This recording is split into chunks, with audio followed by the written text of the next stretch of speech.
Thank you, folks, for showing up and sharing this day with us. The parade was as big as it's ever been. And so thanks for making that happen.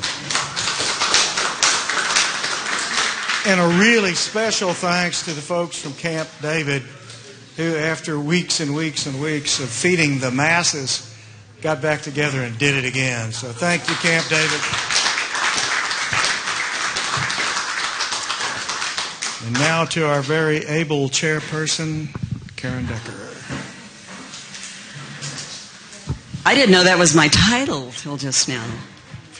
But what I am honored to be is I'm able to hear some stories and some compelling and moving and funny and varied stories. And the way this came about is when we all started coming back to the island one at a time, we'd run into each other. Maybe it's at the laundromat or who knows where.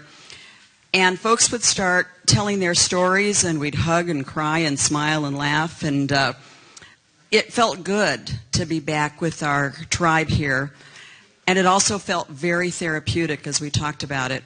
So I kicked around the idea about collecting the stories from Port A residents only so that we could document this historically, put it together in a format, and then in a book format with the proceeds to go to the museum.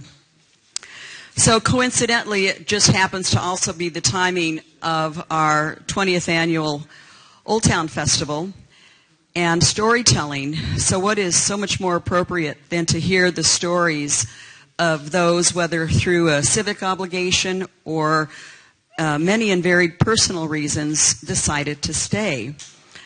And some here have graciously agreed to come up and tell their story. They're going to come up and chat for about 5 minutes or so. And after they're done talking, and you've seen a flyer on your seat, we do want your stories too, and you can do it in a variety of formats. You can type it and email it to me, and I've received many. We have a gentleman here who is, Harry's more than willing to videotape. We can get in a group session and you can just say it out loud. It's a lot easier sometimes to tell your story. If you want to do that, get in touch with me.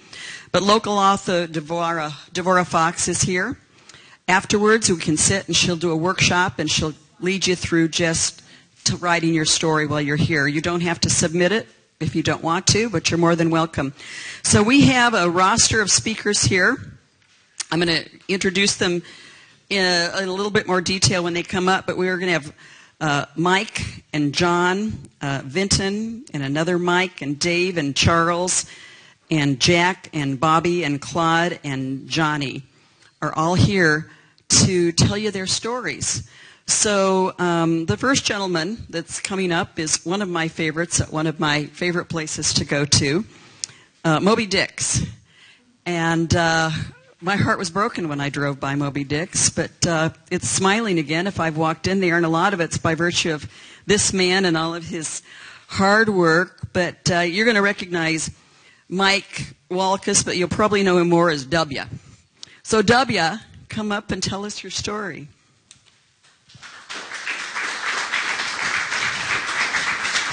Thank you, Karen. Well, ours actually started on Thursday, the 23rd.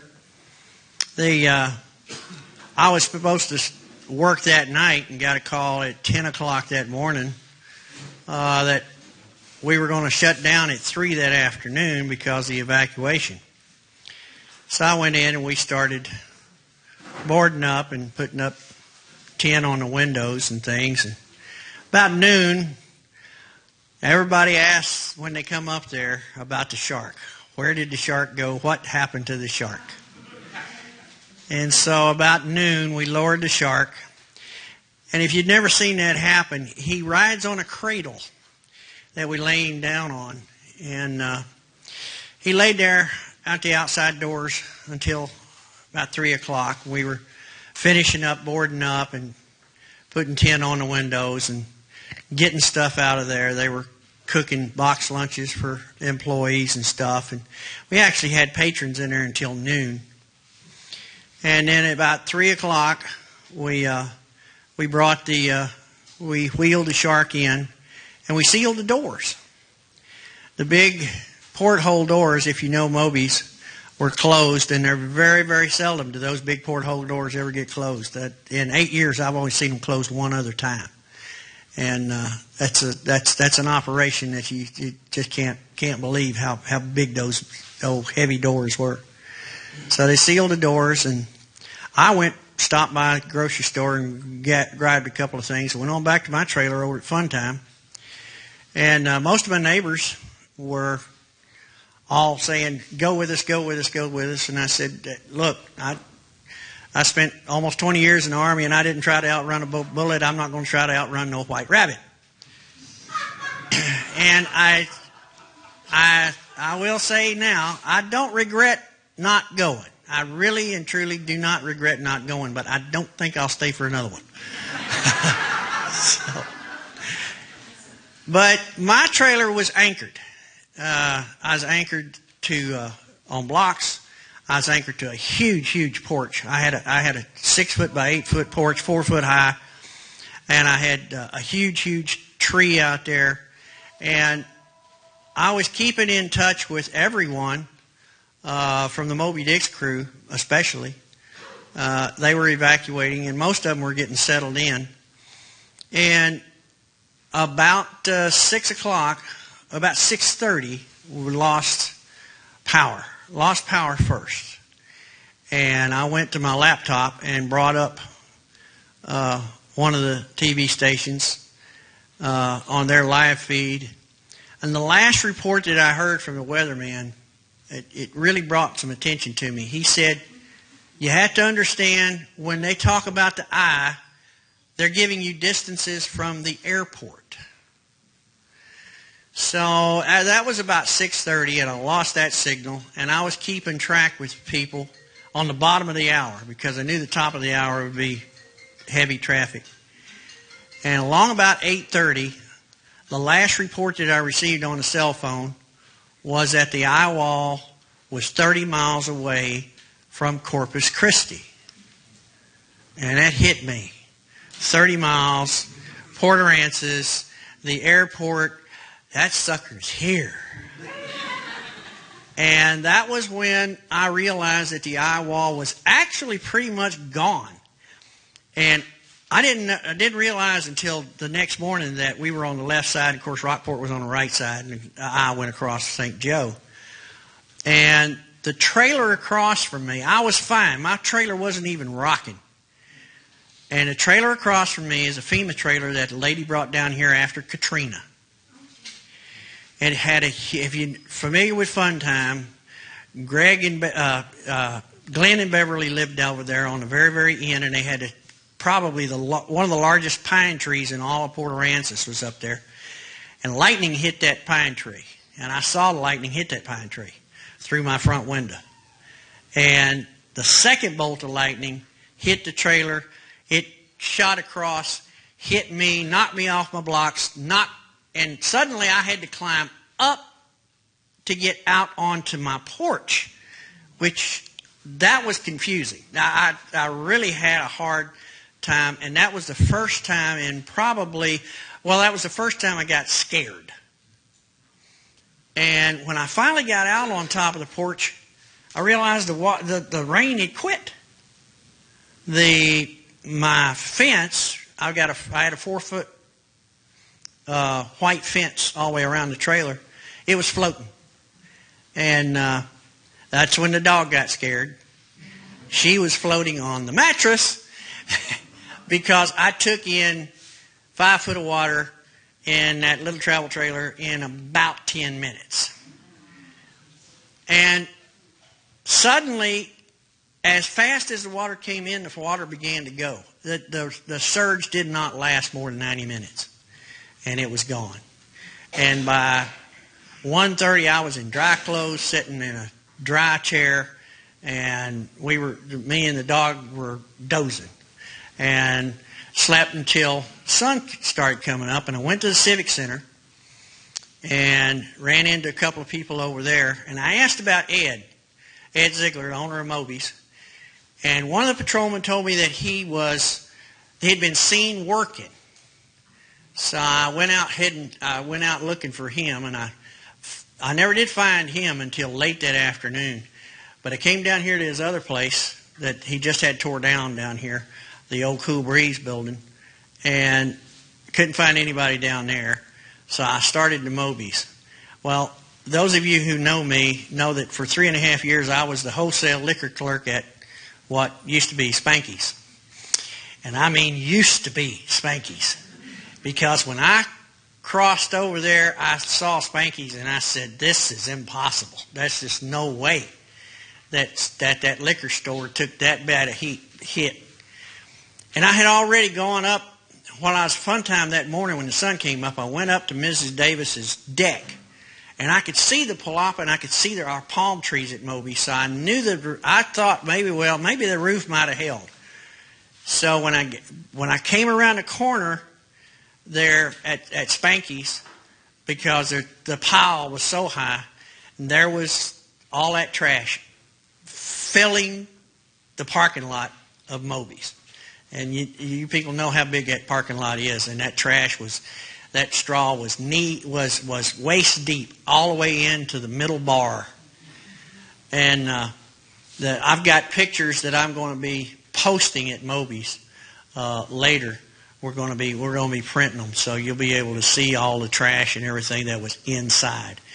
And had it not been for Spanky's ice machine coming through the top of that palapa, that Spanky's ice machine hit the top of the palapa, came down, and hit our doors, and that's when all the trash came through. I, for one, cannot wait to see Spanky's ice machine back up, personally.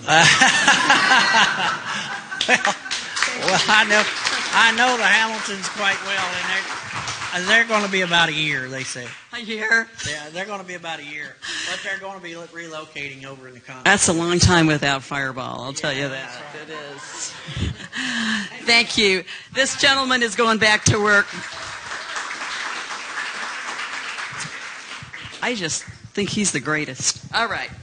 So, Molly and John Nixon, are you in the room here? I do see you back there. Come on up. These folks don't need an introduction, do they? But we do need your shrimp. We're missing your shrimp. You folks can sit down, or you can stand up, or you can do whatever, and you each get a microphone.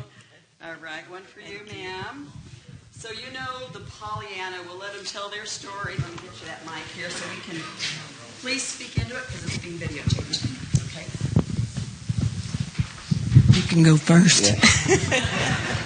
Well, it was about Wednesday, and they said we're going to have a small storm in the Gulf.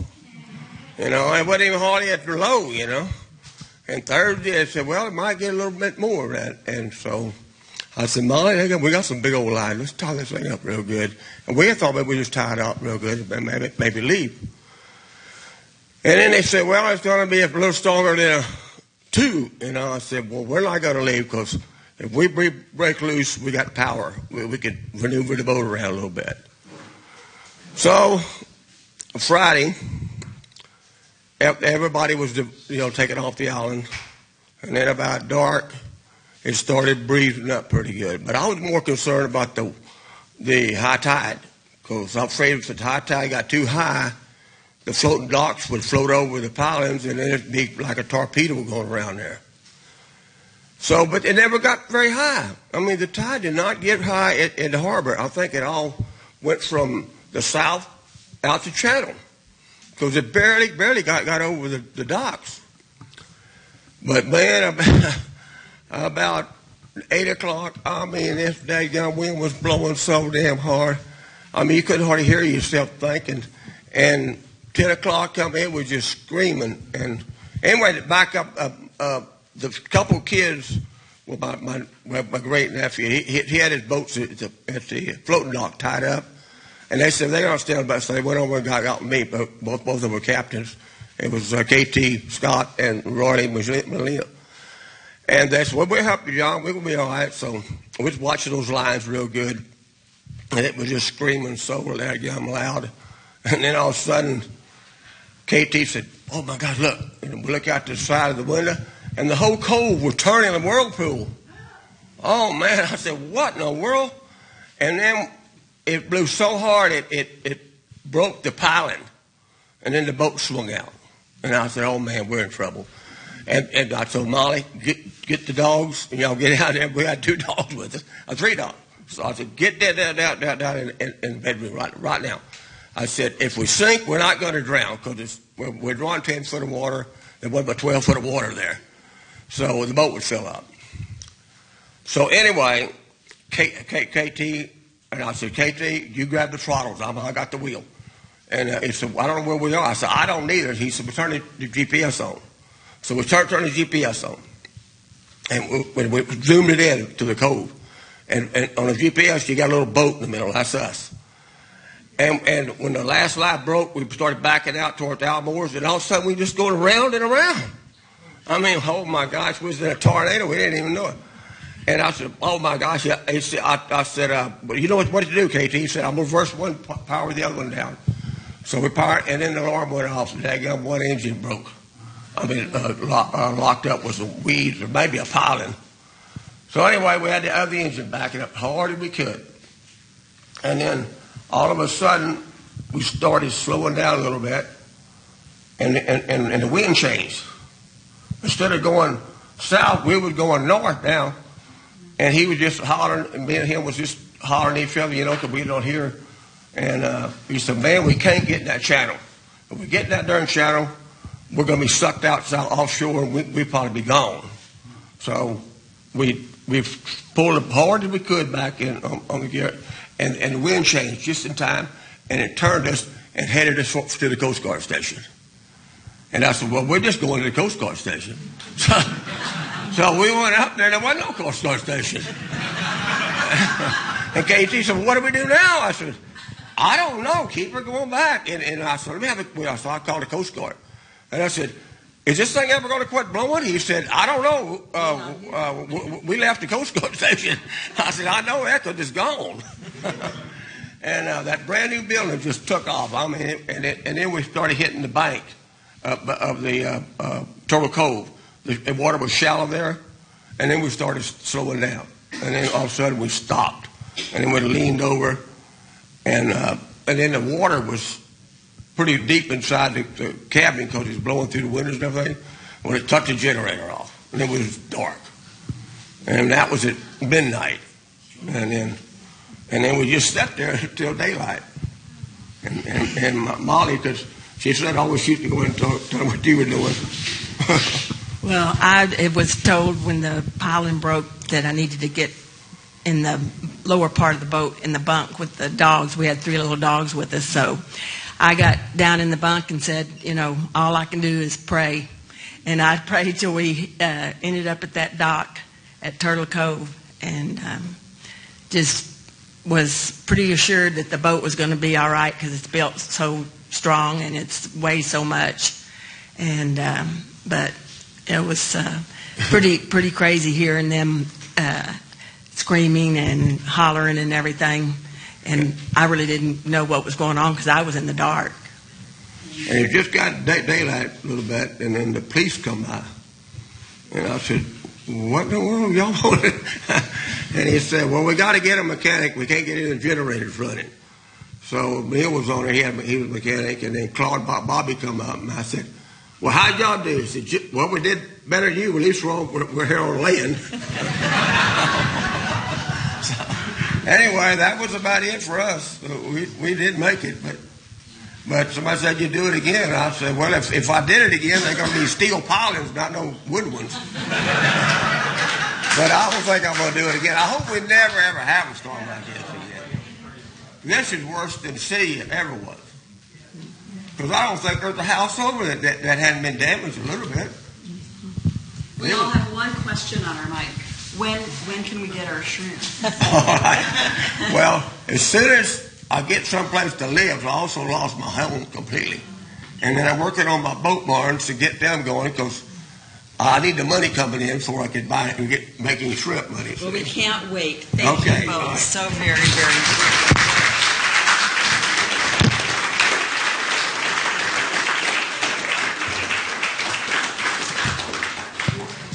when I went to find the Nixons to see if they could talk, somebody said, go try him down at the boat barn. And sure enough, I couldn't see him, but I could see the sparks coming from behind with the welder. And boy, just undaunted, I don't know, 2-3 days before, but there he was welding. So I think we're going to get our shrimp soon. So Wesley Newman, are you out here, Wesley? I don't see him. He rode in the parade. But I'll tell you Wesley's brief story in a sentence or two. He's known at Aransas Harbors as their very own Dorothy, because it looks like Aransas Harbors was hit by a tornado or so right there in the center. And he was in his condo and things started getting sucked up in his condominium, so he thought, I'll go out and get in my truck. And the next thing you know, the truck gets sucked up, too, as he's sitting in that tornado. So it's a very harrowing story, but that was a little bit of Wesley's story, and we hope to get it in writing so you can all read about that. But this next gentleman is one of our first responders, and we know how we all feel about our very, very brave first responders here. But I believe he was also here for some personal reasons as well with his dad, if I'm recalling. So I'm going to ask Vinton James, Port A Fire Department. He's been coming here since he was a boy, since 1964, I believe. So come on up, Vinton. Tell us your story.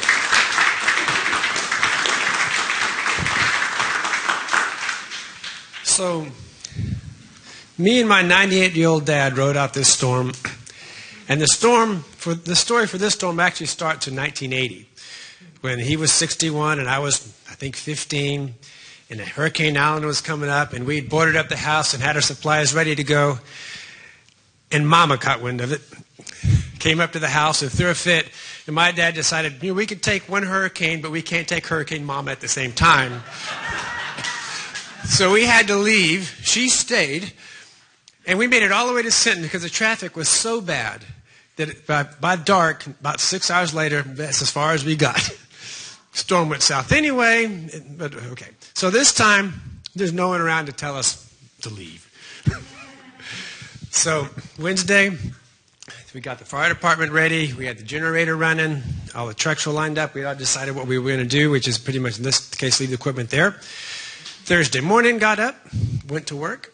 They let us out halfway through work in Corpus and said, go home because the storm's coming, and came back to Port Aransas, and you've all seen what the city had duned up the roads and made their preparations and had started their evacuation. And I had this generator that I won 7 years ago and at a ladies' fire auxiliary tournament, and took it out of the box finally after only 7 years, and it fired right up.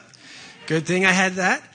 And I went to bed on Thursday evening. I went to the Civic Center, and the heads of our departments were there, which would be EMS and the mayor and the police and the fire chief and a few others. City planner, we're just enjoying the moment and watching the storm, wondering if it really is going to turn north, and it didn't. I hadn't boarded up yet, but Friday morning, the rain, when I woke up about 7 or so, right when the sun had come up, that it already started raining. And at that point, looking at the storm track, I decided, okay, it's coming. I'm going to have to do something.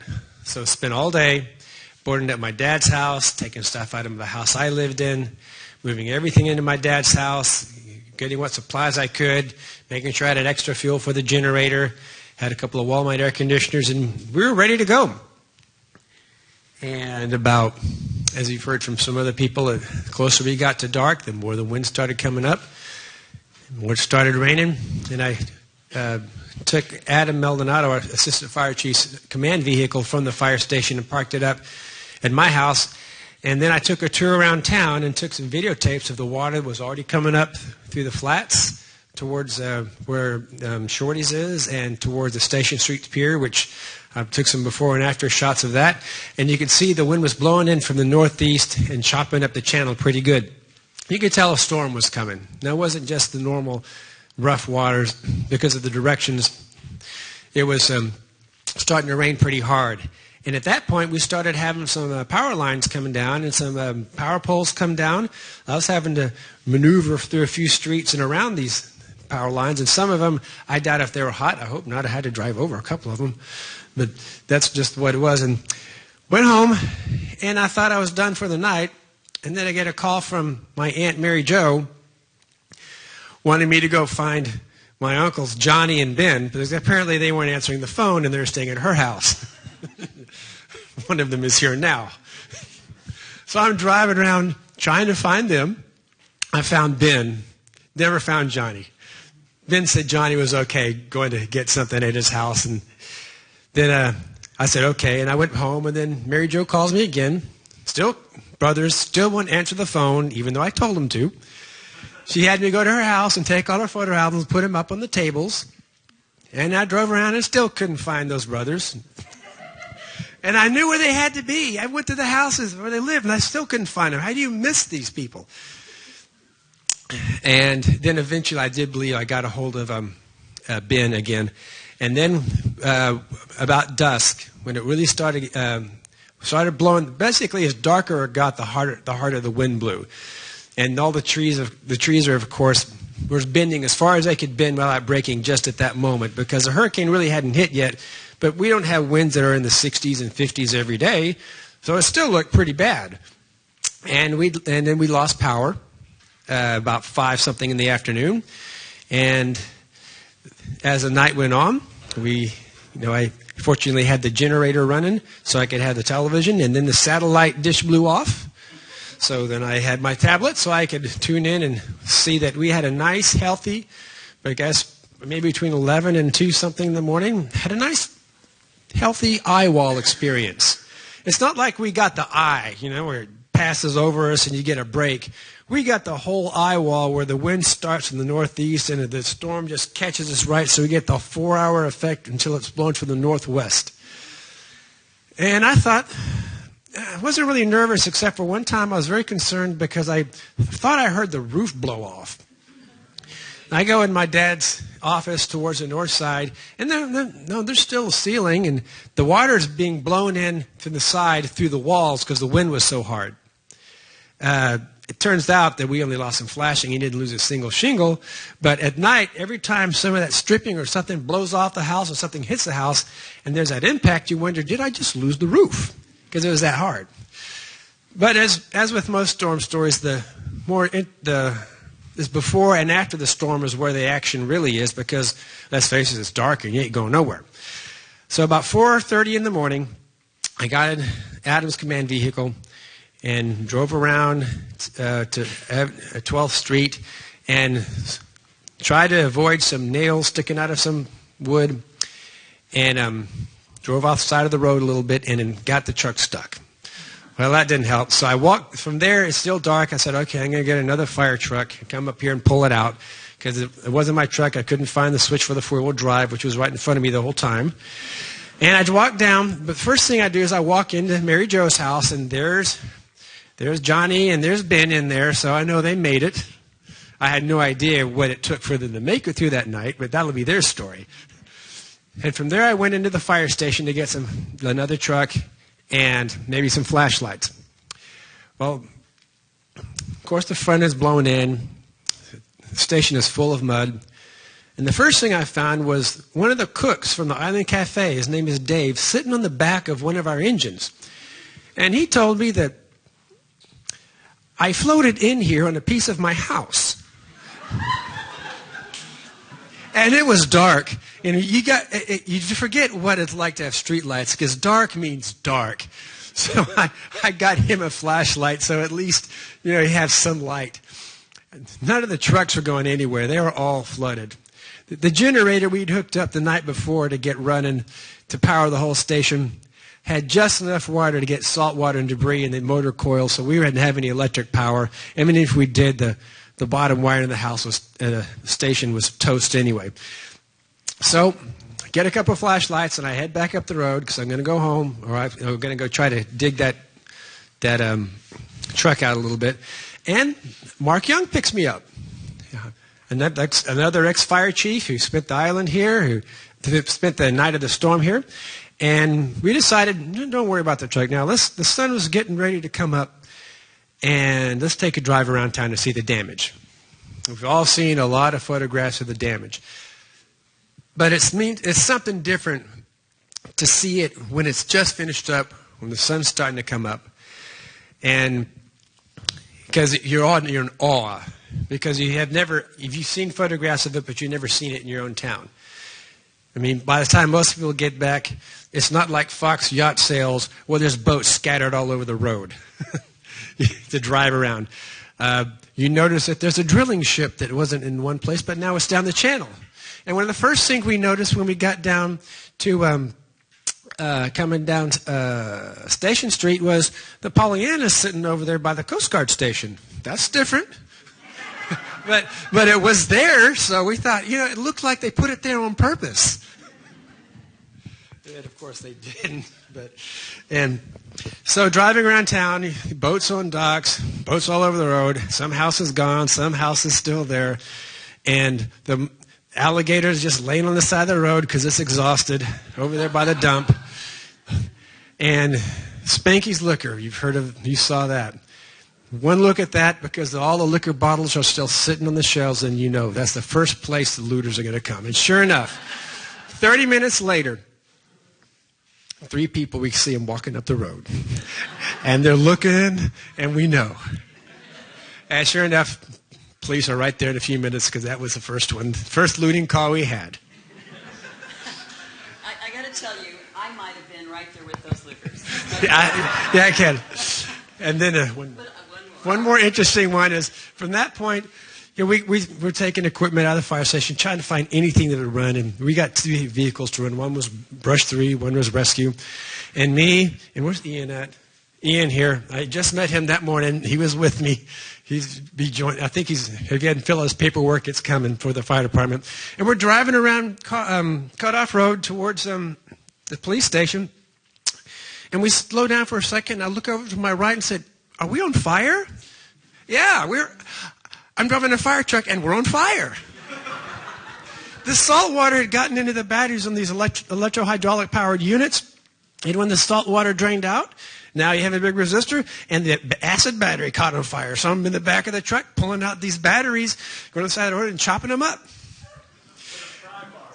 Yeah, with a pry bar. But it's funny, the stories can go on and on and on, and I think she's going to take the microphone away from me because I've. So. It was worth the wait. That was worth listening. Don't go. I just want us to actually thank him as a first responder. We are loving our first responders, but we'd love to have you guys stick around at the end for questions if you are around. I can't do questions right now, and I know some folks have questions. But Vinton, thank you so very much. That was worth waiting for, the end of that story. Before I have Mike Williams up here, there are some folks here from Texas A&M. Dr. Ashley Ross and Dr. Lauren Clay are here, and they're doing a Texas A&M study on Harvey's impact on rural Texas, and we very, very much appreciate them being here. They've identified the fact that Port A might not be getting quite some of the attention that other areas have with Harvey, and we're all aware of that a little bit. So they're here, and we're very, very grateful. If you want to stick around afterwards and chat with them, they're happy to talk with you, not with just the folks that were here on the island, but with any of us. And we're very grateful for that. They're wearing the gray Texas A&M T-shirts back there, Dr. Ross and Dr. Clay. And I got to tell you, they do things a little differently than Red Cross. They actually have $25 gift cards as just a thank you for you if you decide to stick around and talk. So thank you, ladies. You're in the back. All right, next gentleman that's going to speak is our local troubadour, I believe. He was playing out front a little bit there. Mike Williams, an attorney. He's been here since 1982. Mike, you have the mic.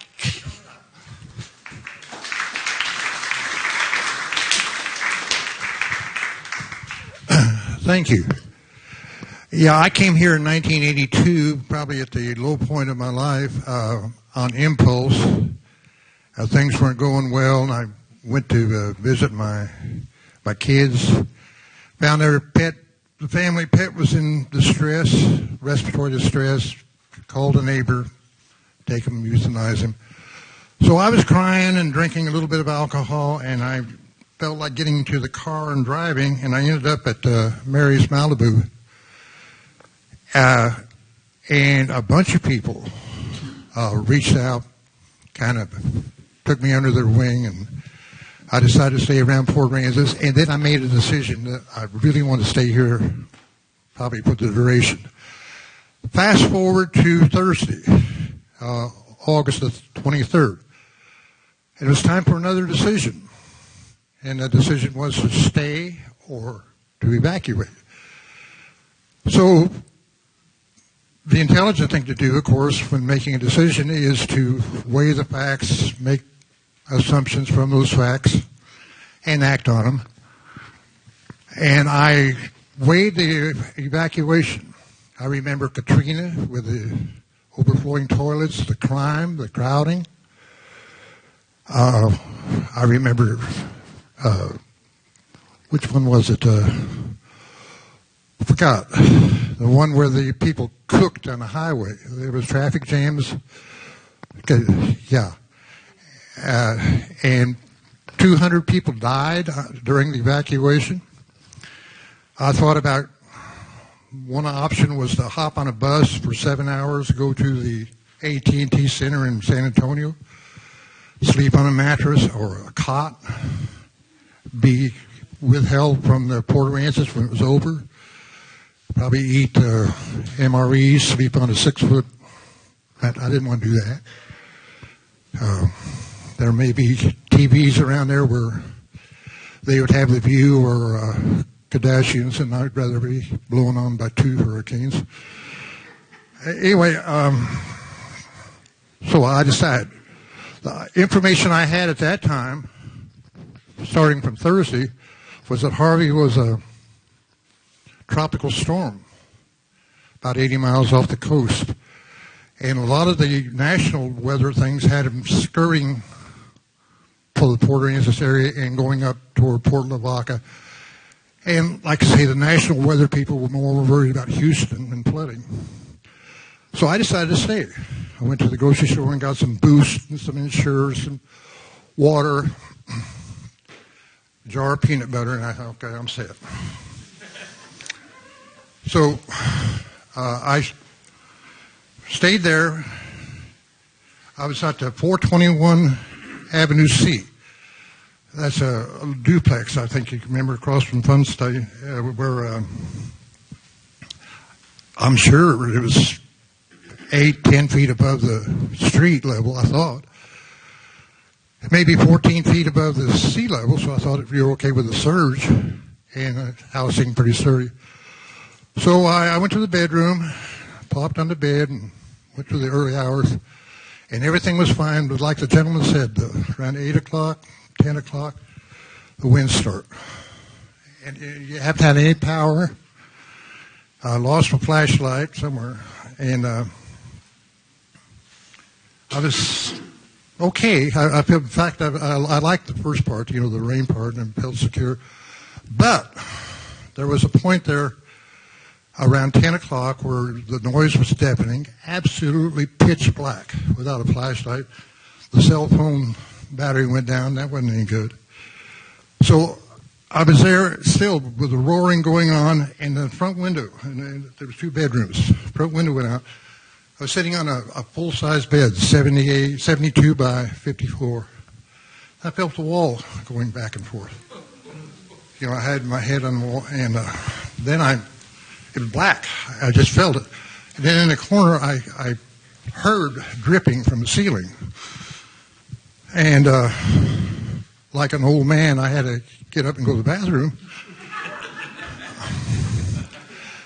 And when I stepped off the bed, there was 15 inches of water, which is not, it wasn't expected by me because of the elevation of the house. But the worst thing about it was that there was planks in the floor and boards sticking up. Absolute, total darkness. You're reaching out for a door. You're reaching out for anything. And you could not stand like this. It was the slickest mud that I have ever been on in my life. I have never seen anything. I haven't seen ice that slick.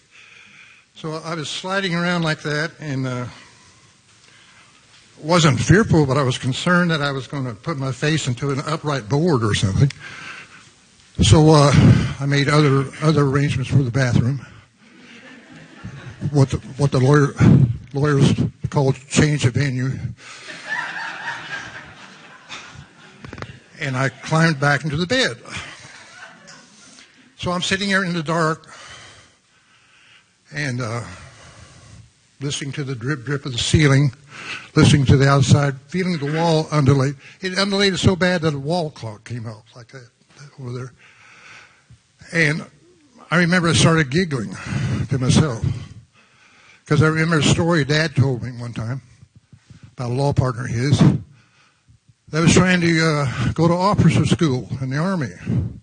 And he was having an interview with a psychiatrist. And during one of the tests, the psychiatrist said, "What would you do if you were walking through the woods and there was a 10-foot tall bear that confronted you?" And the law partner thought for a while and he said, "Well, I'd probably be eaten." Now, I understood, and they wouldn't let him in because they said he was psychoneurotic. But I know the answer to that. I mean, I'm sitting there in bed, head up against the wall, and there are circumstances sometimes where you realize that whatever you do or don't do is not going to have any impact on what happens or doesn't happen. So I just sit there like an interested spectator and made the assumption that I'm probably going to live through it. But there's a possibility that the ceiling pancakes or something, or the wall goes away. I think one of the gentlemen lived in a fun park, talks about the water. I took a look at the water.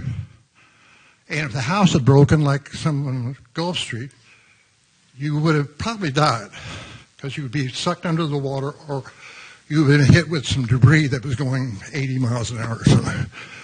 But anyway, around 2 o'clock or 3 o'clock, I mentally left the planet Earth or fell asleep or something. When I woke up, it was all clear. I mean, the streets were cluttered, but I'm talking about the rain had stopped. The streets were not flooded, they were wet. And I got out and walked around. I was met with the other people who had stayed around Port Aransas, some of the most caring, kindest. There wasn't, I bet I was asked a question, "Are you okay? Is there anything I can do?" You know, that type of question. And I kind of regrouped again. But I think the decision I made to stay rather than go was not an intelligent decision. I don't think it was a dumb decision. It was just a decision with what I had available to me. I was very proud of my community, the way that there wasn't any weeping and wailing and why me and pity parties. People just sucked it up and took care of each other and did what they could. I remember especially there's a report about a church in Houston, that $1 million church. They kind of shut the doors. But he said, "God is in his throne," and he shut the doors. And about half an hour later, I had some scraggly-looking people, I'm sorry, but they were scraggly-looking, from Henderson, Texas, at the Cowboy Christian Church or something like that. They came with spaghetti and meat sauce, salad, hot. They were 60 years old. They were pushing a wagon down to Avenue C. And that type of response, I teared up. My eyes burned a little bit. And I thought about the two instances, the Houston church and the Henderson church. I remember once what my mother said, "Christianity done is much better than Christianity said." They're not mutually exclusive. But I was very proud of those people from the outside and people inside. And talking about decisions, the decision I made to live the rest of my life in Port Aransas was one of the best decisions I've ever made.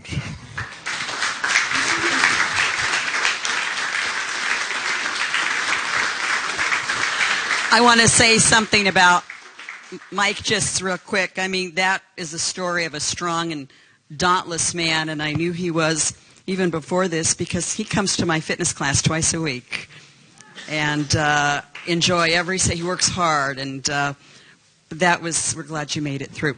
So there's a workshop that is supposed to start at about 2 o'clock. We're still going to have the workshop, but it probably will start closer to about 2:30 because we want to hear some more stories. And so those of you that are here to do the workshop to write, it will go on at about 2:30. So you already heard mention from Vinton about a gentleman that floated into the fire department on what was at one point in time a piece of his home. So let's hear it. Come on up, Dave Alford. You might have seen him at the Island Cafe. All right, I'm a little nervous speaking in front of people. You're cool. I did return that flashlight Saturday, and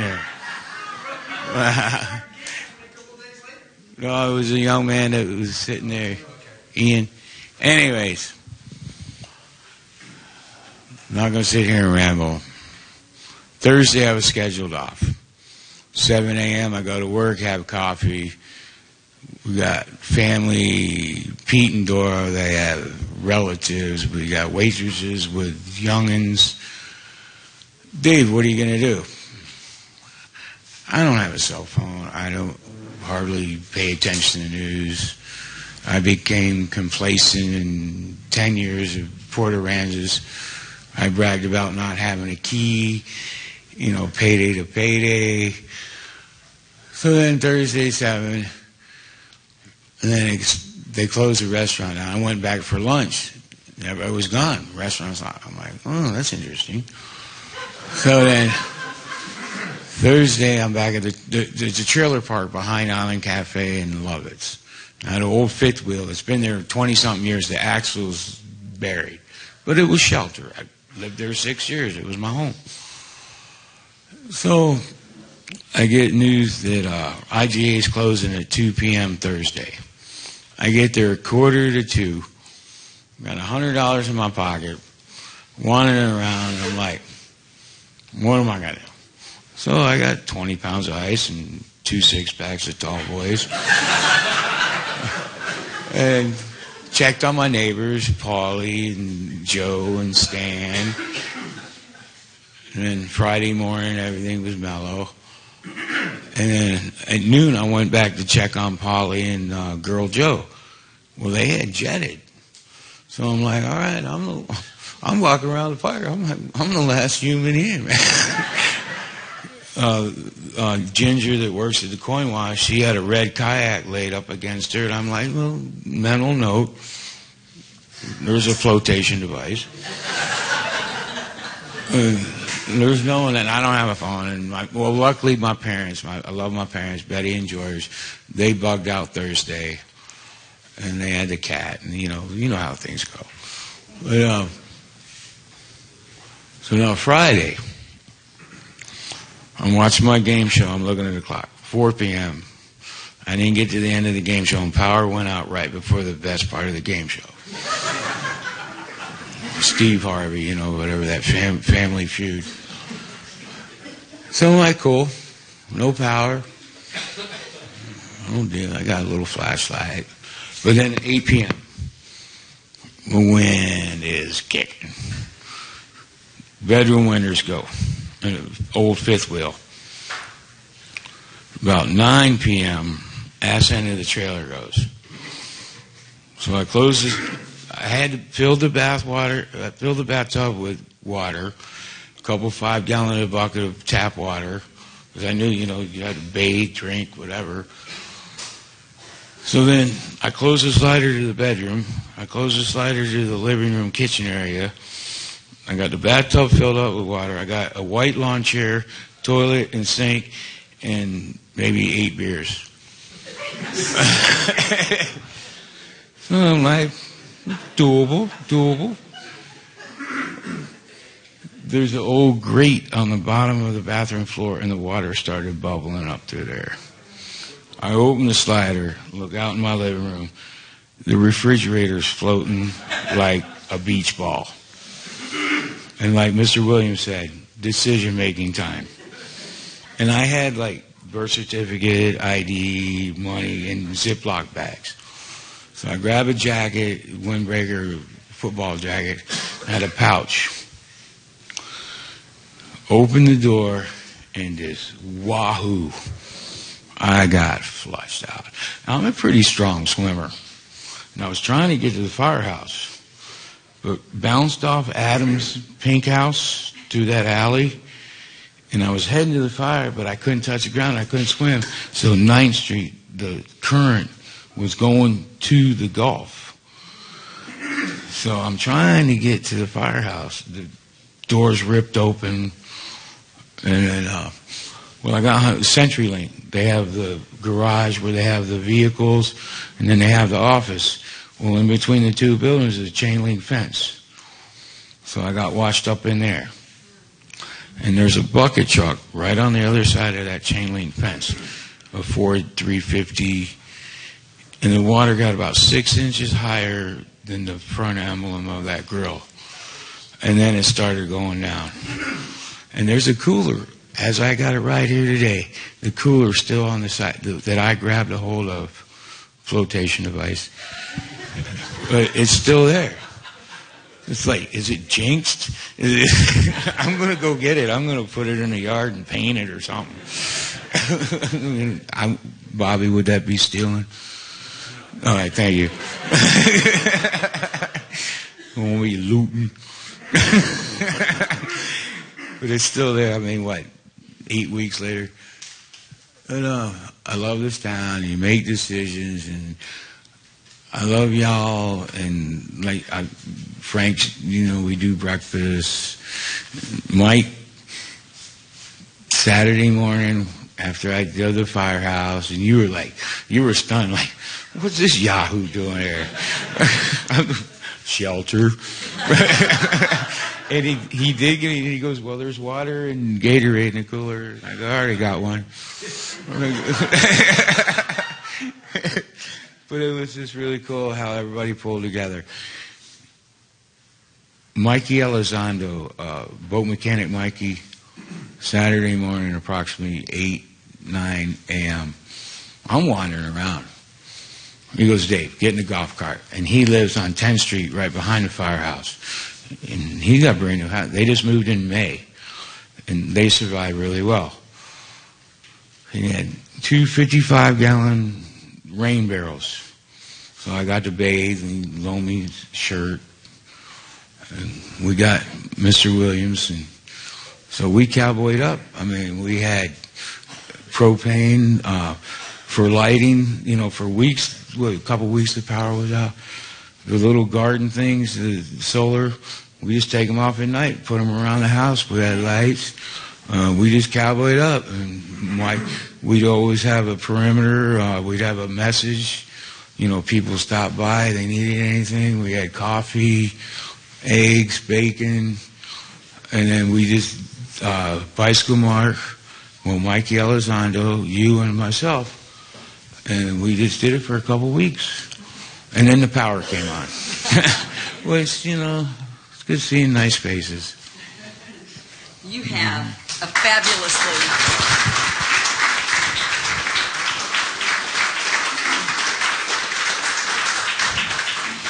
What a fun story. And you didn't happen to go by... You didn't happen to go by Spanky's the next couple days or anything, did you? You weren't... Call me crazy. I was just thinking you might have been one of those guys, okay?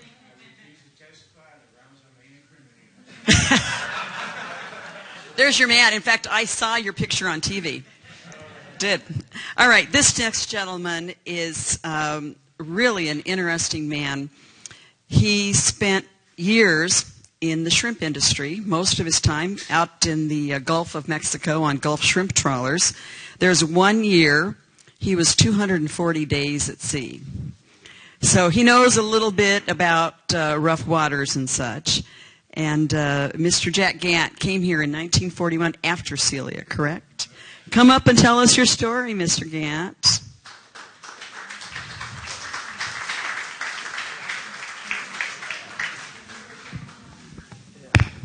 Got to hold these things up. Yeah, nice. All right. I hope everybody can hear me. Spoiler alert, I'm afraid I will have to mention some entities in this, but it's their own fault.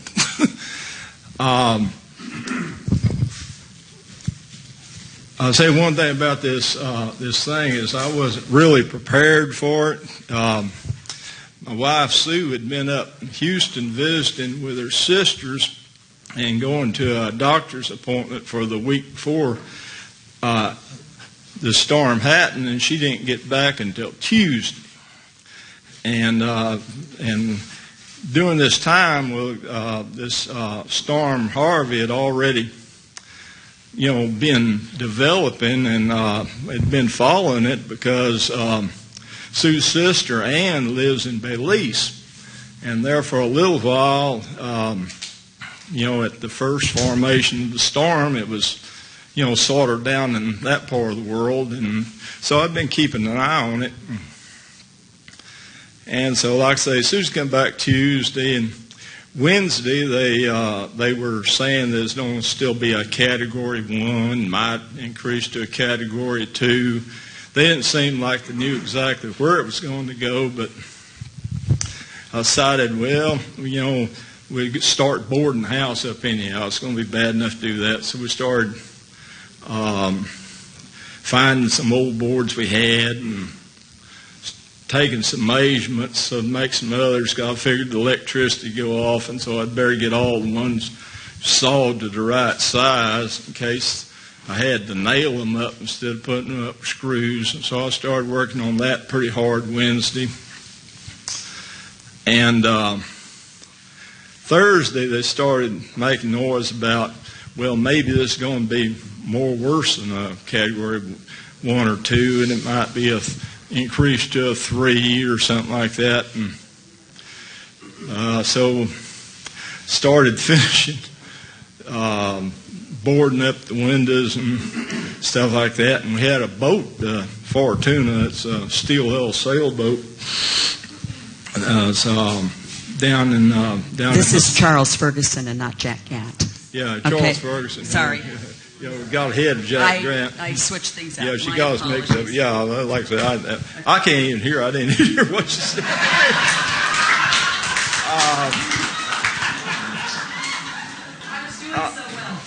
Yeah, but anyhow, so start about Thursday, went down, spent some time tying the boat up, and trying to double up on the lines, and had started putting some lines that would be so I figured would be sacrificial, so they'd break to allow for the rise in tides on the stronger ones. And messed with that for a little while and got back involved with putting the rest of the boards on the windows. And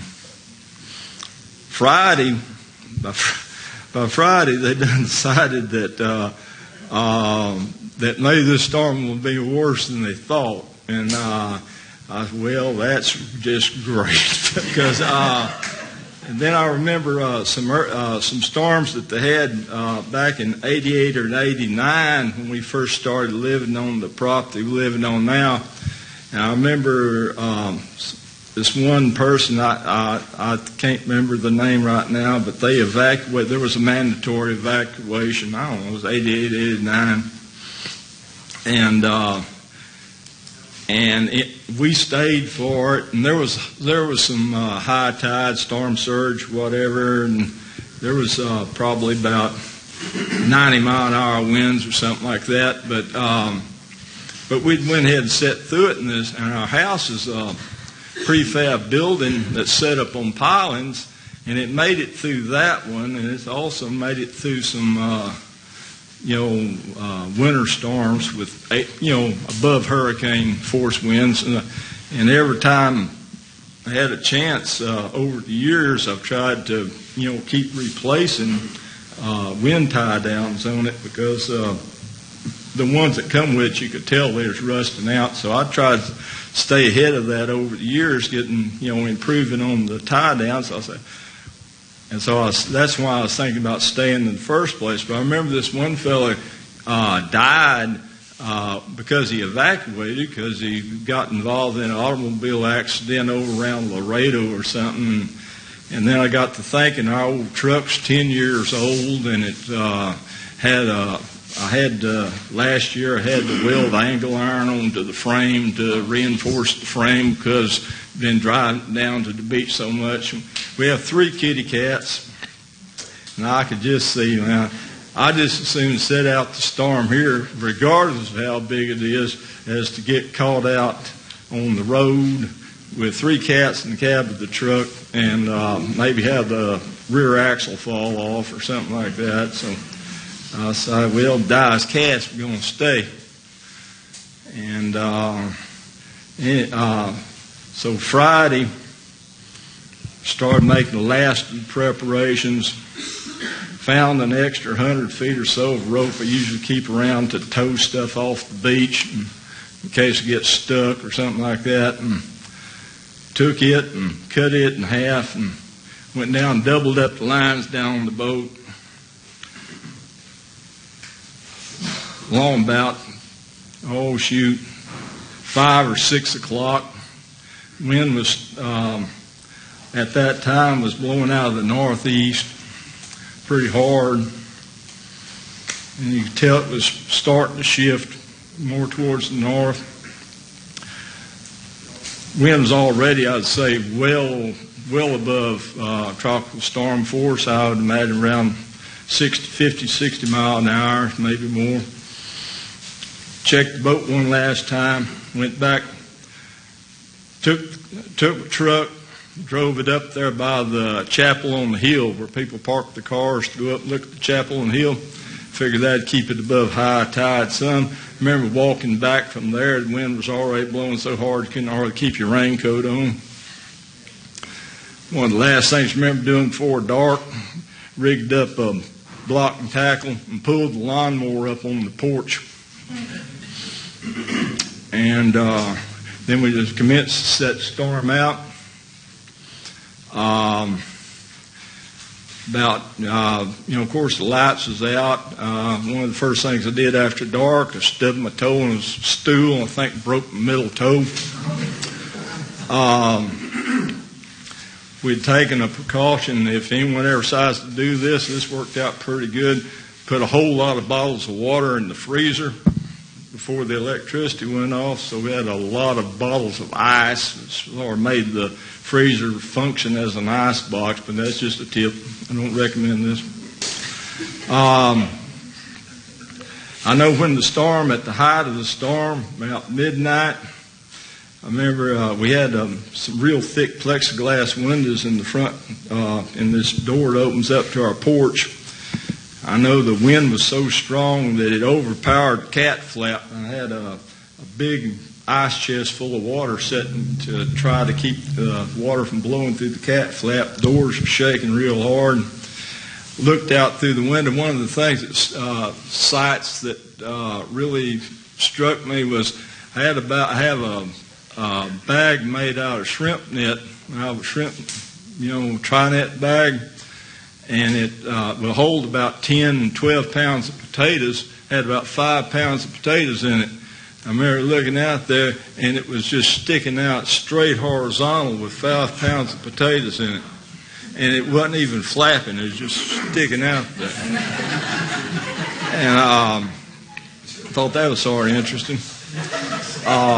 Another thing we noticed, I don't know if it's because of something to do with the eye wall or something, it didn't seem as dark as it should be. It was sort of like there was some kind of light that come from nowhere or something. I mean, it just was sort of a real hazy, foggy type of look.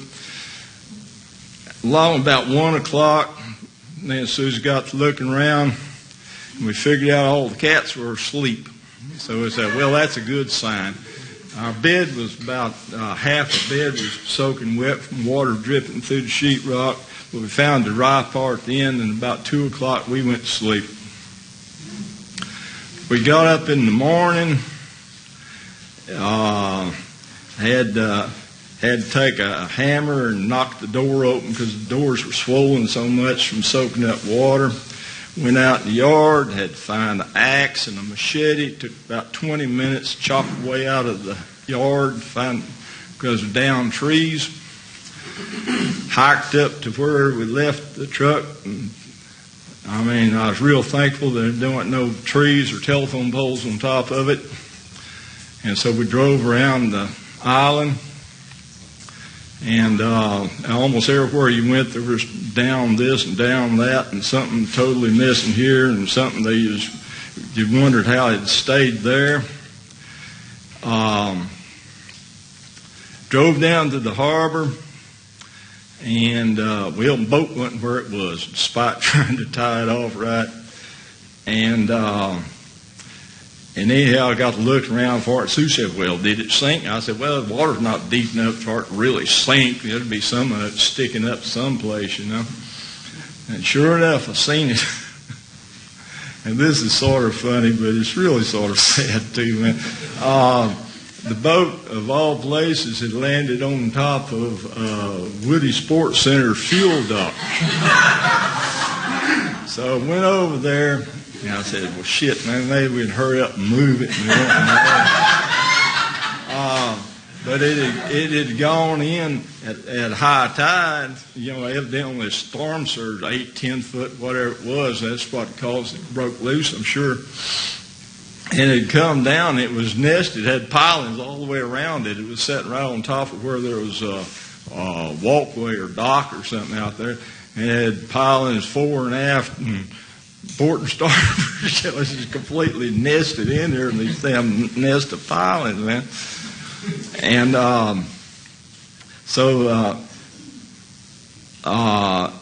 that all I can say for the storm. But we was real lucky. I'm sure if one of the tornadoes had actually hit us, it probably would have killed us. But as it was, everything hung in there pretty good. We had got sheetrock damage and stuff. Of course, people that didn't stay for the storm out of this. And I will say about the aftermath. The amount of volunteer help and support that's come down here has been phenomenal. I've had literally thousands and thousands of dollars worth of volunteer labor and materials to aid in recovery. One problem I have had, though, is I was starting the process of trying to remove my boat from Woody's dock. And I'd borrowed John Nixon's little painting barge, and I was in the process of trying to, solve some stuff out of the way and clear some debris so I could maneuver the boat out of there. And then I got a letter from a lawyer that represents Woody's. And it said basically some of the legalese in this was because of our negligence had caused damage and loss of use and loss of profits and continue to increase daily. However, keep the vessel in its current location and condition because it would be spoliation of evidence to do anything.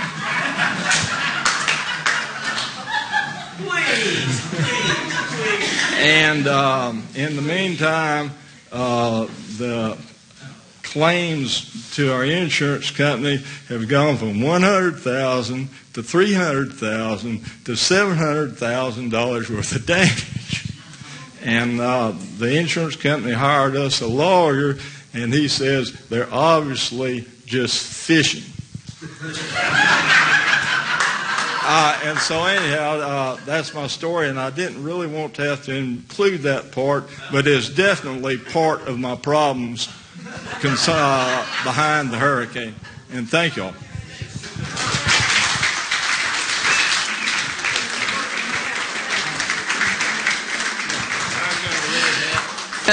Sousa, will you wave at everybody? This is is Mr. Ferguson's special other half, because you were through all this. Wave it out. There you go. She was part of this story, too. So thank you, Mr. Ferguson. All right. Do you need to get by there? Who is sticking around for the workshop? Can I just see a show of hands? So we can continue on with the stories if we don't have a lot of workshop folks, because we do have some. I'll make a confession here as to what I did this morning. So I could see folks in the back of the room and also read my notes. I put in just one contact lens. That does not work. Okay? So now it's Jack Gant's turn. Jack, you didn't leave the room. Where are you? There you are. See, that doesn't work. I can't see up close. So, Jack, you were here during Celia, but you were wise and left at the time. Is that right? You left for Celia? You did not stay? So you left for Celia and decided to stay for Harvey. Tell us more. Well, I would say high ground. If a hurricane's coming, go to high ground. And so I was on high ground. But I noticed two things. I had my camera going on my phone, and I videoed the yard and the trees and everything, and they were blowing around. They were whipping around. And you can hear the wind whistle, and you can hear it change pitches. And this went on for a while. And then it just got real steady, smooth.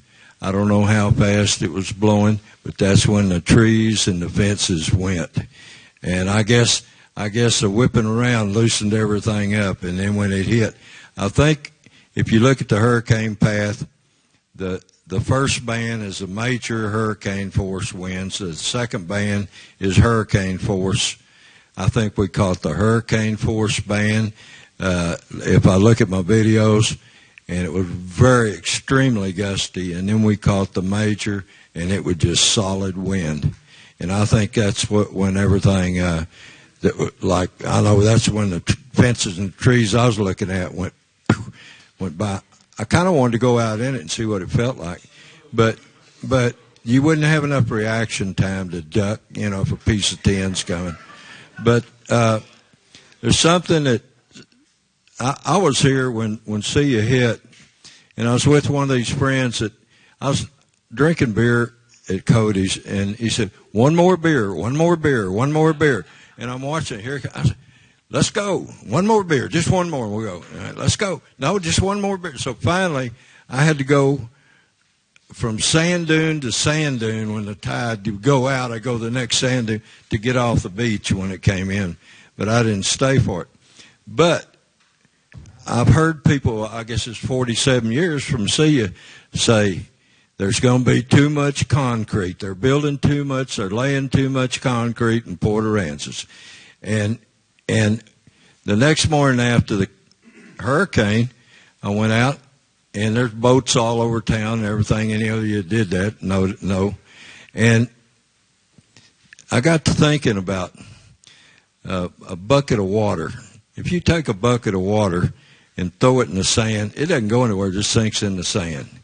And then I got thinking, the same bucket of water, pitch it in the street, and how far is it going to go before it soaks in? And then you look at Eagle View pictures of the island here, and I start thinking about what I've been hearing for almost a half century. Too much concrete, too much sand. And I think that's what caused a lot. Of course, we know the wind caused damage, but I think that the tide surge in the water was horrible because there's too much concrete down there. There wasn't any place for the sand to go. Now, I'm not going to do the math on how many cubic yards of water, and everybody's elevation, but I think that's what did it. The neat part about my hurricane experience was I was over at Kathy's, and she made the most beautiful little shrine with candles, all these different candle holders and little figurines and everything. It looked like a little chapel in the bathroom. So So I would just go the front door and the back door, and I was shooting video. And every now and then I'd go in the bathroom and look and say, "Isn't this nice?" We had the solar panels he put out in the day, and so you got light at night. We had stocked up on water so we could flush the commode, and so we were all right. But we were on high ground too. We didn't have the water damage like it. Any water damage we had was blowing in the wind. And that's about all I've got to say about it. Thank you.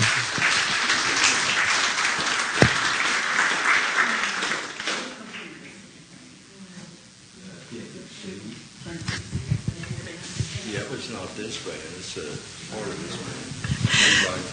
Everybody, well, maybe I didn't know the name of it. He plays in a band called 10th and C. And what's the name of the band that was out here today? Actually, the Art Center band, we've been playing over 20 years at the Art Center. It's a combination. It's a put-together band. But we've been doing it over 20 years. I have. Well, your put-together band is really good. So we like your put-together band. So, okay, we have 3 more stories, and then we're going to stick around and do the writing workshop, and there are also the folks here that we talked about that would love to chat with you from Texas A&M. So, Mr. D. Wallace, are you still here? Did you leave? I know you might have had to leave. So maybe D. Wallace. D. Wallace, come on up. All right. Are you being bashful, sir? Are you going to come on up a little bit? Here he is. We're going to have D. Wallace and then Johnny Brunderet and then Bobby and Clyde. So 3 more fun stories here. All right, Mr. Wallace. Thank you. I don't know if mine's as funny as these other guys. I grew up here, been here quite a while. Went through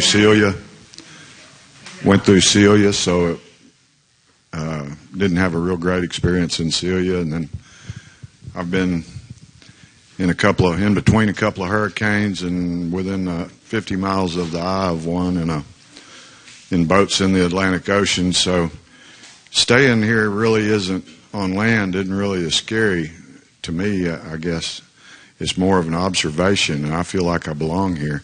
I've been here so long. I will never leave. Anyway, a couple of us were supposed to stay in one place that was real safe, Bobby and a couple of other guys, and we found out that our buddy that owned the place bailed out at 4 o'clock in the morning, so we didn't have anywhere to go. I'd already made up my mind I was staying, and at that point wasn't sure where. And I had a couple of good ideas. Anyway, ran into Mark Young, and he had a good place on high ground, so I decided to go up with him. It was at Summer Place, or it used to be called Young Life House when I was younger. Anyway, we were riding around the afternoon before the storm, before dark, about 5:30 or 6. We were down on Cotter Street, and all of a sudden lumber started coming over the top of Villa de Pesca. And we stopped to watch it, and the pieces just started getting bigger and bigger. And they were coming all the way over the roof and landing in the street. So we decided it might be time to quit driving around, and I didn't want to ride out the hurricane in that pickup, so we went back up to Summer Place. And it blew and blew and picked up, and everybody that's ever been through a storm will tell you one thing: you'll never forget the sound. The sound it makes is indescribable. And anyway, the storm was blowing, and we were all felt pretty secure, even though there was water coming through the roof. A door blew open on the upwind side of the house, and it blew open a pair of double doors. And just the pressure from that one door blowing in, trashed those doors. We tried to tie them together and rip the doorknobs off. So we let them fly for a while and took videos. Nobody wanted to get too close to it. looked kind of dangerous. Anyway, we finally got them back secured, and then slept for a couple hours, and about 4:30 in the morning it seemed to be slowing down a little bit, and I may be off a little on the times. It seems like that's what it was. We decided to go out again and check our houses to see if they were okay and check on other people. We were driving trying to remember where the high spots were in the roads and which roads we were on, and some things were unrecognizable. Trying to make our way to Mark Young's house through the debris. We got there. He ran upstairs. It was dry. When we pulled up there, we said, well, can't go any farther. There was a palm tree or a telephone pole, I don't know which. It was still blowing pretty hard and rain. Couldn't see very far. Anyway, we said, well, can't go out that way. And he went up in his house, and the water was still pretty high. And came back out and got in the truck trying to decide which way to go, which way would be the highest ground to get to my house, which is out off Ross Avenue. And we turned around, backed out of the driveway, and whatever that was, palm tree, telephone pole, whatever it was completely across the road, was gone. In the time it took him to get up to his house and get back, I guess it washed away. Anyway, we made our way slowly to my house, and I expected my house to be gone, but it wasn't. And we were making our way through the debris and vegetation, about half swimming, half crawling, trying to stay on parts of the nature preserve pier that were scattered out there. Made our way to my house, and it was there. Both went upstairs, and we were standing on the porch because it was kind of out of the wind, just watching things. It was snowing shingles. I was wishing I had a motorcycle helmet about that time. Anyway, on the way to the house, there were nutrias and birds, pelicans, all kinds of animals struggling and dying. Nutrias, rats everywhere. And we never had any in our house after that. I guess they were country rats. They went back to the marsh. Anyway, got to my house and went upstairs, and this is about the only funny part about the story is checked everything. The house was dry, but had a lot of damage, and started back down the stairs, and there was a rattlesnake coiled up about halfway up the steps. I don't know if we walked by it on the way up or not. Anyway, Mark came flying back up the steps and said, do you have a gun? I said, yeah. I went in and got my gun, and I said, man, all the ammunition's underwater. Anyway, by the time we decided we didn't have any ammunition, had plenty of guns but no ammunition, we started back down the stairs, and the snake was gone. So now we were going back through that debris and marsh grass and water, wondering where that rattlesnake was at. Anyway, we made it back, checked on some other people here and there. People were coming out of Island RV Park, asked them if they needed any help. And they were talking, but they weren't making much sense. They were really in shell shock. I don't know who those people were or how they made it through that blow in a trailer park, but that's really something. Anyway, made it back through the house, keeping an eye on Bobby and Claude there, make sure they weren't getting into any trouble. And that's about it. Well, I think that's a great story. Did the snake ever show up? Oh, yeah, it showed back up. Tell us that. Yeah, it showed back up the next day on my doorstep, and I dispatched it with a golf club. That's a good ending. That's the biggest relief of my life here with Harvey, that I've not run into a snake. So, Mr. Johnny Brundrett, come on up, sir. So we know the name Brundrett, don't we, in this town? Yes, we do. This gentleman, of course, is a native, and he's seen a lot here in Port A, including Celia. So tell us anything you want to tell us about Harvey. Okay. Me and my brother Ben decided to stay at my sister's house because her house is up on high land across from the school. And we were working, boarding up windows and everything, and finally we went over to her house and brought some stuff. And then later on I decided to go back and get some more clothes from my house, which is on Brundred Avenue. And when I started driving back, well, I wasn't worried about the storm because my last recollection, it wasn't going to hit till in the morning. And then when I went to leave, it was getting pretty late, and its wind started coming up. And then when I got in my van, a 97 Ford Aerostar, anyway, I was driving along Brundred Avenue, and I went down Oleander. And it was starting to get darker and darker, and I had to get a flashlight out to see where I was going. And I could kind of see the mailboxes, so I figured the street was along there because the water was getting up to the floorboards. And I was driving along, and I got to Alderfer Street, and I made a right, and I thought, well, I'll go down to Avenue C.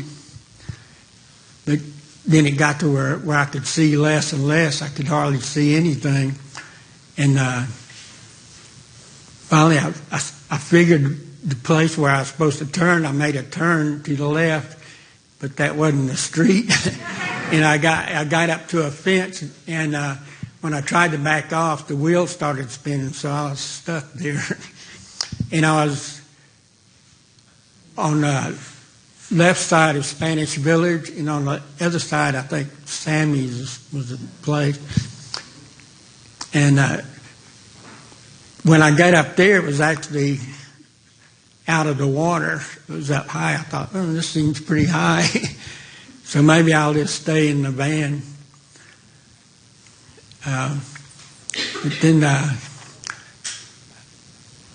I was sitting in the seat, and the water started coming up. Then it got up to the cushion. So I climbed up on the back of the seat, and it kept coming up until it got up to the dashboard. So I thought maybe I need to get out. Anyway, when I got out, the water was up to my chest. And I had 3 flashlights with me. And I tried to walk around Sammy's to the north into the wind, but that wasn't possible. The rain would hit my eyes, and I could hardly see, and it was just too much force. Because I was kind of sheltered where I was, so I said, well, I need to go east. You know, that's where Mary Jo's house was. But I went that way, and there was a chain link fence. So I said, well, I'll just try to go around it. And that's where the Spanish Village was. So I was going through Spanish Village. They're all individual cabins, but a lot of them had fences around them and stuff, so I couldn't go in a straight line. I had to go over fences and around them. And finally I got where I got pretty far, and then after a while I found out I was back where I started. I made a big circle. So I took off again, and I was going. There was one cabin that the door had a plate glass, big window in the door, but the storm pushed it in. So I figured I'd go in there to get out of the wind and everything. And when I went in, of course, the water was just deep, and there was furniture floating around in there, refrigerators and everything floating. I figured I need to get up on something. And there was a mattress floating in there, and I climbed up on it, but after a while it just kind of sunk down into the water. And there was a couch floating in there, in the couch, I put the back of the couch up on the counter. On the front part of the couch, I put a piece of furniture under it, and I climbed up on the couch, and I was out of the water. And I laid down, and I went to sleep. Then, a while later, when I woke up, the tide was all the way down to the floor. So I got out, and I made it back to Mary Jo's house. And during this time, Ben was wondering what happened to me. And he said he was on the phone with Mary Jo, and the phone went out. And when the phone went out, there was no cell phone service after that. And she was real worried until Vinton found me that I was back, and he I guess he has a satellite phone or something where he can call and let her know I was okay.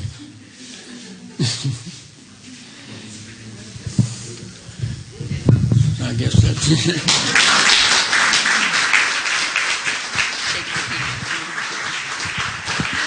Well, Doctors Clay and Ross, I hope you are in the audience, and for your research on what makes us resilient. You can't let this guy go without talking to him. So you can't. So thank you. All right. So before we have our last speakers up, just a reminder, we do have the doctors from Texas A&M here to chat with you a little bit at the end if you're so inclined. We also have local author Devorah Fox. You can jot down your own story, keep it as a memento, turn it in. We'll make copies for you and get it in the book. But these stories are moving. And they're part of Port A. And I want to thank everybody before I hand it over to the last two gentlemen for coming up and sharing your stories. This is such a historical time for us. And not only is it good for us, but hopefully we're helping others from a historic perspective going forward to learn a little bit about what we learned or would do or not do when we come again. So with that, stick around afterwards for the writing workshop and to speak to the folks from Texas A&M. Okay, you guys know these folks. I always hit my brakes when I see Bobby Sherwood. Bobby, it's the white Mustang convertible, okay? So not that I'm ever driving in a bad fashion. And Mr. Claude Brown, he's a Port A native, and he was also Mr. Mayor from 2006 to 2010. Gents, why don't you wrap it up for us here?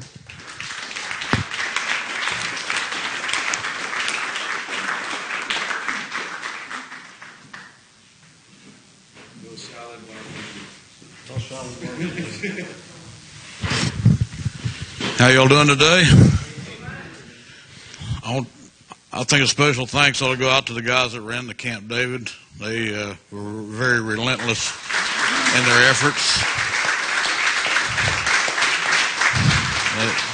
They held some worship services on Sunday. They deserve a good round of applause. I can't tell you. Me and Bobby have been friends for a long time. I guess since the day we met. We've shared a lot of different experiences together in law enforcement, working on jobs. We've stayed through all the storms. I thought Hurricane Celia was bad. Didn't hold a candle to Harvey. It's pretty phenomenal. We took shelter over my house. My garage floor is 8 foot above sea level. I guess the house is somewhere around 16 or 17.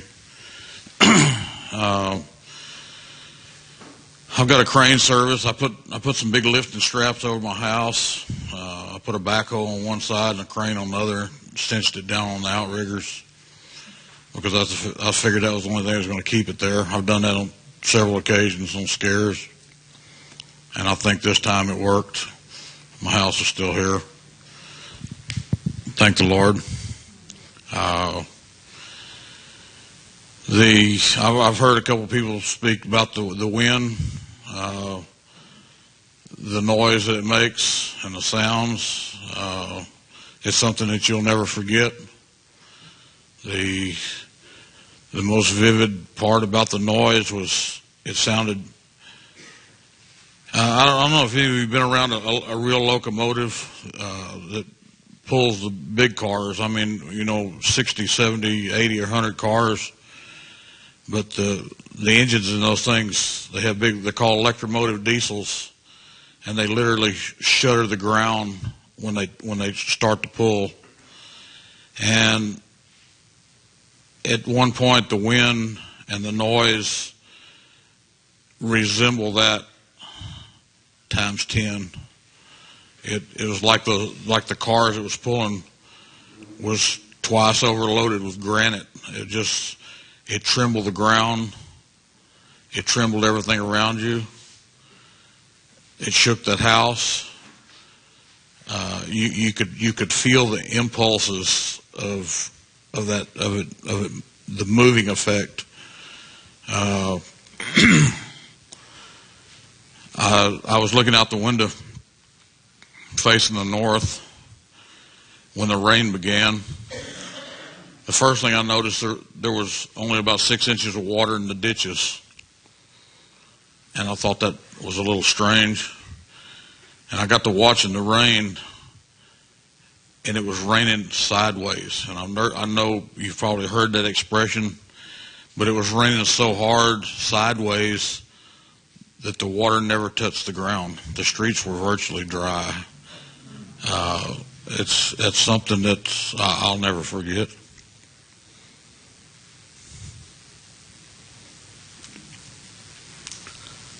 The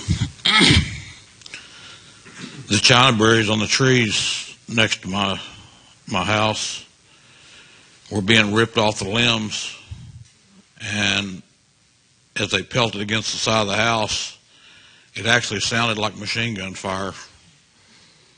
I don't know if anybody's been around a machine gun, but it's pretty devastating. But the sound was so identical. The wind was coming out of pretty much the north to northwest, northwest, I guess. And that rain, when it was driving against the front of the house, I've got a solid wood door on the front of my house, and I look down and there's water on the floor, and I'm thinking, man, I've never seen water come around the door, and the closer I got to looking, it wasn't coming around the door, it was coming through it, through the wood. I gathered up a bunch of towels and tried to, keep the water soaked up the best I could, but until that wind changed around to basically out of the west, and which was directly on the side of my house, that's when the chinaberry operation took place, and pretty intense. That's when me and Bobby looked at each other and asked each other whether we made the right decision to stay or not. But I know one thing: if we hope to God that we never have another hurricane. I pity those who have to go through it. But if we do have another one, and any of y'all decide to stay, I hope you call me up after it's over and tell me how long it took for you to turn into a little girl. If you ain't ever been scared in your life, stay for one. You can experience it. It's very dramatic. It'll change your life.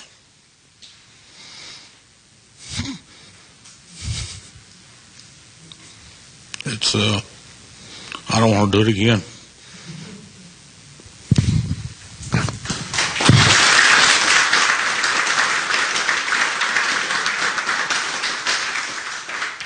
Well, y'all have all heard the tough stories about the hurricane. But what Claude left out was, we started our evening, I cooked us a big old ribeye dinner. We sat down and we ate really good because we didn't know when we was going to be able to eat really good again. I'd already sent my family off, and there was no question that I wasn't going to leave because of the fact that that's what you people pay me to do, is protect your lives and property. I had a list of people that were here. There was a whole bunch of other people here that I had no idea was here that I saw when I got out on the street at daylight the following day. But as he said, and as most of y'all said, about 7 o'clock started whistling. And at 8 o'clock it got worse, and I was in contact with the EOC in Corpus. And about 10 o'clock they started sending me the wind speeds, 100, 110, 125, 130, 135. And at 1 o'clock, 140, and then there was no more cell service for me. And, you know, talking about the rain blowing sideways, we were looking out the window, which we probably shouldn't have been standing next to. And if you ever look at a fan, a cooling fan turning, and it looks like it's going so fast it's slowing down, that's what that rain looked like going by, just slow motion. And he was sitting over in the living room in front of the TV that had stopped working hours before, and I was in the kitchen sitting next to the refrigerator that was dancing across the floor. And the ceiling fans were swaying, and we just kept looking at each other, and I don't know, one of us made the remark, you know, we didn't think this through very well. And it was like, you know, well, it's too late, you know, I ain't going out that door. But I believe that those straps he threw over the ceiling or over the roof is what kept the house down on the pylons. Well, it quit about 2 o'clock in the morning, and we went out on the porch, and we might as well have been in the middle of the marina because there was water all around us, and our vehicles flooded down, and we just said, well, you know, the hell with it. So we went to sleep. Well, at 4:30 in the morning, I got up, and he said, where are you going? I said, I got to go see if I have a home. So I drove through power lines and down power poles, and because I'm only a block away, but it took me a while to get there. And my house was there, and my garage was there, and I came back, and I said, you know what, Claude? I got a home, and there's no shingles missing from my roof or anything like that. But about 10 o'clock in the morning, after we'd been out looking for people and checking on people and trying to get things going again, I went over to my house and opened up the back door, and the furniture was all in the wrong rooms because I'd taken 4.5 foot of water, and my house was destroyed. And if you don't think that that doesn't affect you when everything you worked for your entire life is gone, and all your kids' pictures are gone, and then I have to call my wife and tell her that. It'll break you down. It was pretty tough. And then I was out riding around. I was driving down 11th Street, and I ran into Clifford Ross, and he got out of his truck, and we had a good cry because he lost everything. And then I told him, I said, you know, we're going to suck it up, and we're going to go on. So it's over with now. We can't look back. We got to go forward. And ever since that day, we've been going forward. But I think the thing that kind of really screwed us up at 2:30 on Friday afternoon, which the Harvey came in on my son's birthday, and I'll never forget it. I got a call from James Stokes from the police department. He said, we're leaving. And I said, what? He said, yeah, we're leaving. I said, well, you know, I'll see you tomorrow maybe, you know, who knows. And they all left. And I sent my staff to Corpus, you know, which I don't blame them, you know. Most of them never seen a storm and didn't know how one acted. But if it hadn't been, you know, for Claude and him and I propping each other up, it would have been a lot tougher experience. And every day it gets better. And I know all you people feel the same way. Every day we're getting better. And every day we're making another step back to normalcy. And it's going to take us a long time. But every day we just keep pushing at it. And someday, and hopefully not too distant future, we'll feel like we did before the 24th of August. And we appreciate you letting us come and tell you this because we've been just telling each other so long we don't know the story. But thank you very much for all the things the town has done for us. Is anybody from the tax appraisal district here? Anybody from the tax appraisal district here? damn. I bet they should have been here. I would like us all to give all of our speakers a big round of applause.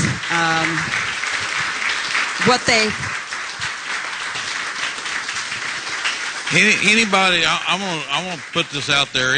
Anybody that considers staying during another storm, think again. Don't do it.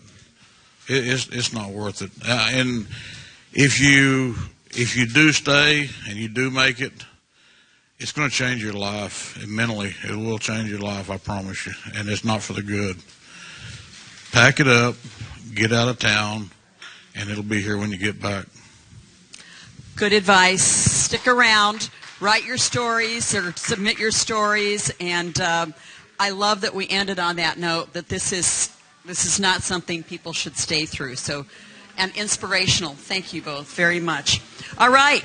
We're going to set up some opportunities for